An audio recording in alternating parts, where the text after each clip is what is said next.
Ever since Trump has been re-elected president, crypto markets have been going absolutely haywire. It feels like millionaires are being made left and right through random memes on the internet. But it wasn't always like that. Just recently we experienced a bear market, where people ended up getting into crippling debts. Talking about crippling debt, did you know that most of the cryptocurrencies you'll be seeing in this video did not even make it to 2025, as they lost over 90% of their total valuation? The same goes for many of the cryptocurrencies today that will not survive another 10 years on this market. The crypto market as a whole has seen many highs and lows, so this is the entire history of the most valuable cryptos of all time. Let's go back all the way to January 2009, when an anonymous man with the alias Satoshi Nakamoto released a white paper for Bitcoin. Most likely as a result of the 2008 financial crisis, Satoshi Nakamoto was looking for a way to transfer wealth electronically over long distances without the need of a middleman like a bank. At the time, trust for banks was at an all-time low, which is why this was a very welcome idea by the tech industry, but only very few people actually knew about it and started using it. In the beginning of 2010, the entirety of Bitcoin was worth about as much as a single Bitcoin today. It was not really taken as a very serious currency at the time, and so you had things like the 10,000 Bitcoin pizza. So, you paid 10,000 Bitcoin for one pizza? It was 2 pizzas, actually. Oh, you got 2 pizzas out of it. And I mean, maybe the person spent $30, $40, something like that. Just for context, that would be a little over $1 billion today. In 2011, some smaller esports tournaments gave Bitcoin as prize money. For example, here you can see that 5th to 8th place got 25 Bitcoins each. At the time, that was about $50. Today, it is $2.6 million. As Bitcoin kept growing exponentially and more people learned about it, you slowly started seeing other people starting their own cryptocurrency projects. At the time, these were all just forks of Bitcoin, meaning that they were slightly modified versions of the Bitcoin software, with Litecoin and Namecoin being the first. 2012 only saw one other cryptocurrency hitting the market. This one was Peercoin.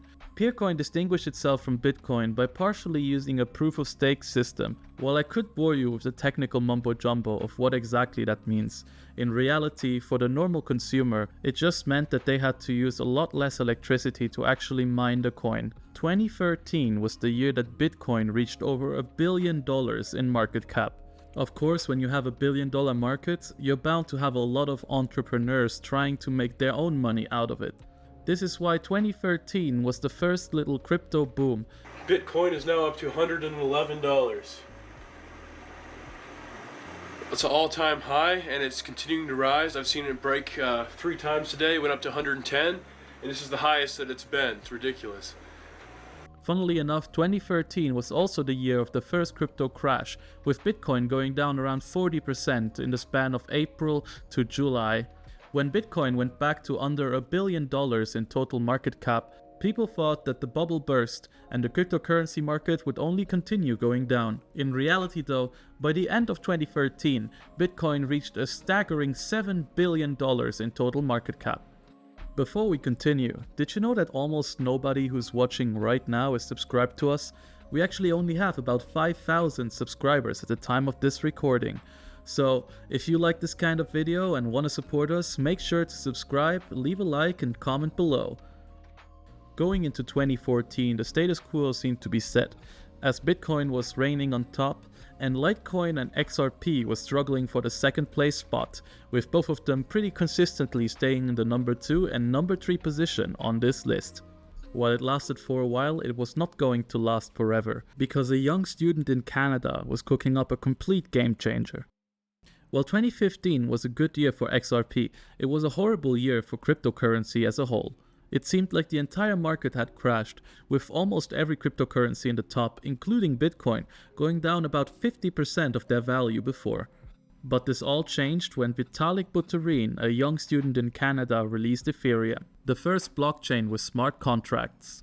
This meant that people could now write code on the blockchain to fully automate transactions. Smart contracts allow people to trade assets without having to trust a third party like a broker. In other words, this was a huge deal. We are back, baby. We are fucking back. We're back. Classic. The introduction of Ethereum completely reversed the direction the crypto market was going in and sent it back straight up into the stratosphere. In late 2016, Ethereum reached over $1 billion in market cap. At the same time, Bitcoin reached over $10 billion in market cap. Once crypto millionaires started popping up left and right, people in the mainstream started to notice, and more people joined the crypto ecosystem. The more money entered crypto, the more crypto projects were being created, and the more crypto promises were being made, leading to the ginormous 2017 crypto boom. This is also the time that most of you probably heard the word Bitcoin for the first time in your lives. This was also the year that Ethereum reached about 80% of Bitcoin's market cap. This is the best any cryptocurrency has ever performed compared to Bitcoin. And to this day, Ethereum is the only cryptocurrency to ever reach more than 50% of Bitcoin's market cap. It truly seemed like a never-ending cycle of prosperity. Until, in 2018, it all came crashing down. While I would love to tell you that there was one big reason why the crypto market crashed, the reality is very different. It was partially due to stricter regulations, partially due to whales selling out, partially due to a general market scare even outside of crypto, and so many more reasons than just that. Still, one thing I can tell you is that Bitcoin went from over $220 billion in market cap to under $60 billion, effectively losing about 80% of its total value. Most other coins were hit even harder, losing up to 90% of their total value. Still, for some weird reason, XRP was growing at the time. 2018 is also known as the crypto winter in the community due to how prices just kept going down and the market looked bleak. But the winter was not gonna last forever, as in early 2019, as regulations became clearer and institutions like Facebook started showing interest for the blockchain, crypto prices started slowly going up again. This time not a huge boom, but rather a slow and steady growth, or at least relatively slow compared to what it was like in 2017. As always, when prices start going up again, more projects start showing up too. This new wave of projects had a little bit of everything, from really important and great advancements in technology to Ponzi farms. But the most significant change at the time was the rise in adoption of stablecoins. Take your hat off, boy, that's a dollar bill! Stablecoins are cryptocurrencies that are pegged to fiat currencies like the US dollar. What that means is that they're always the same value as that currency. So basically, people could now store their actual money on the blockchain. Not only that, it also allowed people to directly trade their US dollars for cryptocurrency all within their crypto wallet. By the end of 2019, USDT or Tether, the most popular stablecoin, reached a staggering $4.5 billion market cap. Coming into 2020, things were looking good for the crypto market, and while Bitcoin still hadn't reached its previous all-time high, it was certainly getting there. 2020 was the year of DeFi and stimulus checks. As people were stuck at home due to the pandemic, it became much more common to spend your whole day on the internet. And once the government started printing stimulus checks and giving them out to people, you basically had an entire country's worth of chronically online people with extra cash lying around, and all of that during a time of record inflation. Consumers started seeing putting their money in crypto as a better alternative to putting it into a savings account. Additionally, with decentralized finance apps like decentralized exchanges and yield farming apps promising huge returns on investment, more and more money started flowing into crypto, setting up for the big boom of 2021. 2021 was a euphoric year in crypto. It seemed like people were giving away money left and right, with airdrops giving people over thousands of dollars just because they put their wallet address in a Google form. Almost every project, no matter how nonsensical it was, reached millions of dollars in market cap, and almost everyone was just making money. Still, the thing that 2021 was best known for was NFTs. Nifties.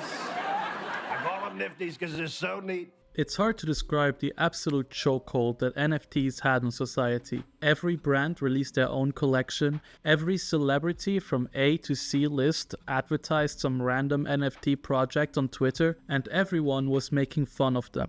During this crypto boom, Bitcoin also reached over $1 trillion in market cap, reaching an all-time high of $1.27 trillion in November 2021. Unfortunately for crypto bros, it seemed like this tower of success was built out of cardboard, because in the beginning of 2022, everything collapsed. Now to the cryptocurrency crash that has traditional markets on edge. FTX filed for bankruptcy protection today as fallen crypto king Sam Bankman-Fried stepped down as CEO. I mean, in 1 week, Luna has gone from $80 a token to less than $1. Yes! Yes! Yes! Yes! Yes! Yes! Yes!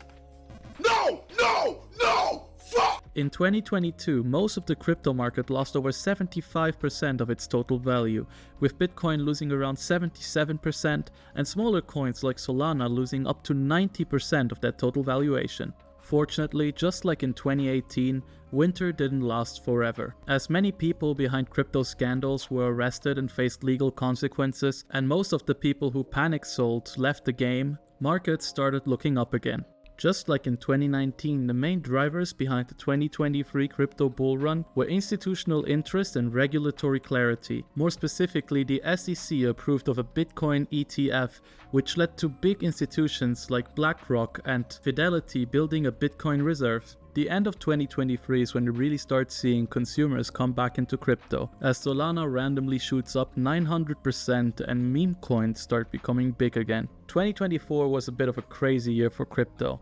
While the beginning of 2024 couldn't exactly be called a crypto boom, it was definitely heading there, and by the end of 2024, Bitcoin reached over $100,000 each, or $2 trillion in market cap. The newest president, Donald Trump, named the Department of the Government after a meme coin and is planning to introduce a crypto reserve. Meme coins themselves have been steadily rising, with new ones popping up every single day. Crypto AI agents and decentralized science projects popping up as well, and all with a meme flair to them. It really seems like a new era of crypto euphoria. The question is, how long will it last until the next winter strikes again? Thank you for watching. If you liked the video, make sure to leave a like and subscribe to our channel. We're also still experimenting with our format quite a bit, so let us know what we can do to improve it. We do our best to read every single comment and reply to everyone. Thank you for watching, and see you next time.